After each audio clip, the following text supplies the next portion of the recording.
Hey guys, good morning. Here we are. We're going to be in the Psalms, Psalm number 76 today. And this is going to really speak to us who have a capacity to have a proud heart. And this is going to be God's response really to those who are proud and are going to come against those who are God's people. And this is pretty important because even though we ourselves can be followers of Christ, we also have to remember that there are so many people who we love and care for that we can come against, that we can come proud, that are also God's people. And he doesn't have any room to rejoice in that, to allow that to happen, and to celebrate that at all. So, as we think about this, we really got to see how God is the one who defends us. He's the one who should go before us. And he's the one which we should put our full trust in. And we got to be super careful about the proudness of our own heart. So, verse 1 says this. In Judah, we're in Psalm 76. In Judah, God is known. His name is great in Israel. In Salem also, he is his tabernacle and his dwelling place in Zion. There he broke the arrows of the bow and the shield of the sword in battle.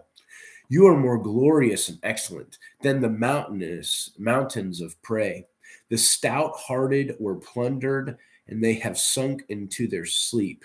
And none of the mighty men have found the use of their hands. At your rebuke, O God of Jacob, both the chariot and the horse were cast into a dead sleep. So, at some level, this is going to be talking about a battle that was going on there in Israel, in Judah, where God had taken care of every single one of the enemies. And he uses this word that stands out to me. He says, the stout-hearted were plundered.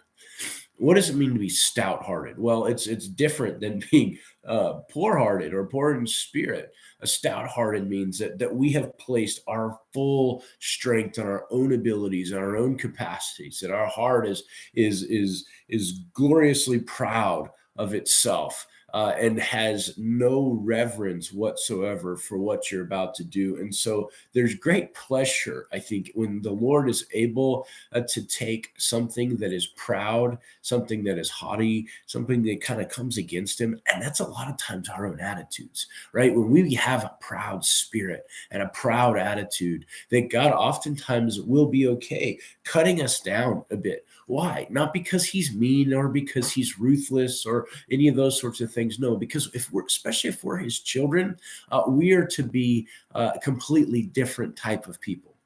We cannot represent the Lord well if we have a proud heart. And people that are going to come against his people with a proud heart, he tends to have a capacity to then cut down. And so it goes on. It says, you yourself are to be feared. And who may stand in your presence? When once you are angry, you caused judgment to be heard from heaven. The earth feared and was still.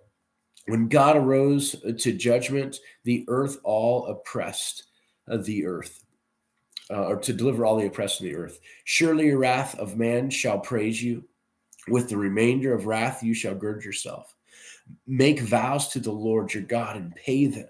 Let all who are around him bring present to him who ought to be feared. He shall cut off the spirit of princes. He is awesome to the kings of the earth. You see this sense that we have to have an attitude of fear towards the Lord. This is not a scary sort of like he's going to strike us down sort of fear. It says the fear of the Lord is the beginning of wisdom. It's the ability for us to take those things which we know and put them into practice. And so for our case, we know the Lord's character. We know the Lord's nature. We get to hear his word as it's communicated to us even this morning. And we get to see that there is some measure of judgment and some measure of justice that God's going to execute on this earth. There should be a response from us. And what should it be? Well, we should make sure that we're going to make our vows to the Lord and we're going to take care of him. Right? If we've said, I'm going to commit my life to you, then we ought to commit our life to him every single day, making it a priority. Allow the word of God to wash our lives and wash everything that we do. We should, if we're gonna say, Lord, I'm gonna make sure I'm gonna make it right with somebody, that you fear God enough to say, I'm gonna go make it right. I'm gonna forgive them. I'm gonna walk that out. I'm gonna do the things that I ought to do so that He might be glorified. All of those things are necessary for us to be able to be people that God is going to bless and be behind and support all those things. But if we're going to be proud, I can promise you and assure you that there is a measure of fear there too, because our proud hearts ultimately will lead us down a path that will face the consequences of them. So I read through that, and I just want to encourage you. I want to encourage you that the Lord is for those who are poor in spirit, not stout-hearted. That He is encouraged by those who give their hearts over to the Lord, that make those vows that I'm gonna serve you all the days of my life, and you continue to serve Him. Yeah, you mess up, but you keep serving, you keep moving forward. And that you just trust Him to take care of all the other things that you might want to try to take care of in your own life. So love you. God bless you guys. Be encouraged and strengthened.